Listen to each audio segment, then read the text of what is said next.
To get to our top story right now, tensions rising between the United States and China after the U.S. Senate unanimously passed a bill in support of Hong Kong protesters. China immediately vowed to retaliate if this bill actually becomes law. We're going to go to Washington. Jess Smith is there, and she's going to bring us up to speed. Jess?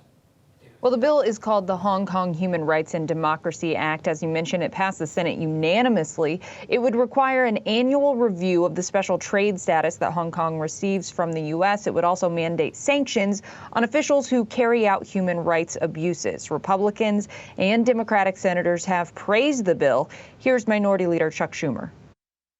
The Senate has just sent a resounding message to the Chinese Communist Party and President Xi that the United States stands with the democratic protesters in Hong Kong. The bipartisan legislation, with the great help of the chair and ranking members of the Foreign Relations Committee, will safeguard Hong Kong's democracy and autonomy. The House has already passed a similar bill, so now the House and Senate will have to come up with a compromise, and then it would go to the president's desk. It's not clear if the president would sign it. He has been notably silent about the Hong Kong situation, but if the president were to veto it, it does appear that Congress has the votes to overturn that veto. Of course, this is all coming as the U.S. and China try to work out that Phase 1 trade deal. President Trump just talked to reporters a few minutes ago, and he says talks with China continue. He says that China wants to make a deal, but it depends on if he wants to make a deal. Adam and Julie. All right. Thank you, Jess. I want to introduce this hour's panel. Yahoo Finance's Dan Howley and Jared Blickery are joining us now.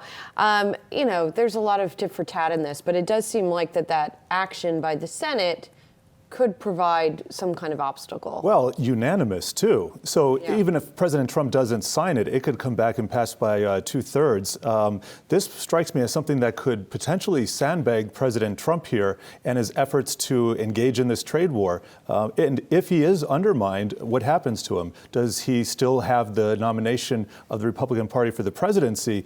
This could be a way to edge him out, that I see. Well, one step at a time, though, this could also give him cover if they don't get a Phase 1 deal. Remember, he has said he'll raise tariffs on the 15th, and now he can blame Congress. So you're essentially saying he can blame the Senate. Right. So saying basically that, look, this kind of went through.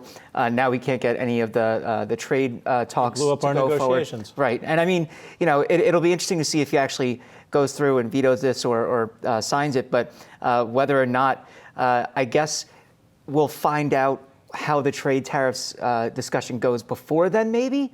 And then, if he's in the clear at that point, he can just sign it and say, look, we're not getting this trade deal done. I'm going to sign this anyway and really stick it to the Chinese. Well, if the trade deal doesn't get done and the economy tanks, that's on him. The voters don't care. The election is going to be a referendum on the economy, and it doesn't matter if he has cover or not, even from the Fed.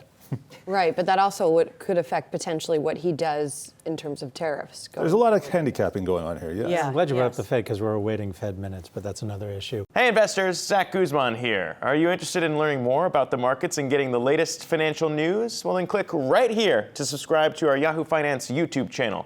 Get the latest up-to-the-minute market analysis, big interviews in the world of finance, and information on how to manage your money every day wherever you are.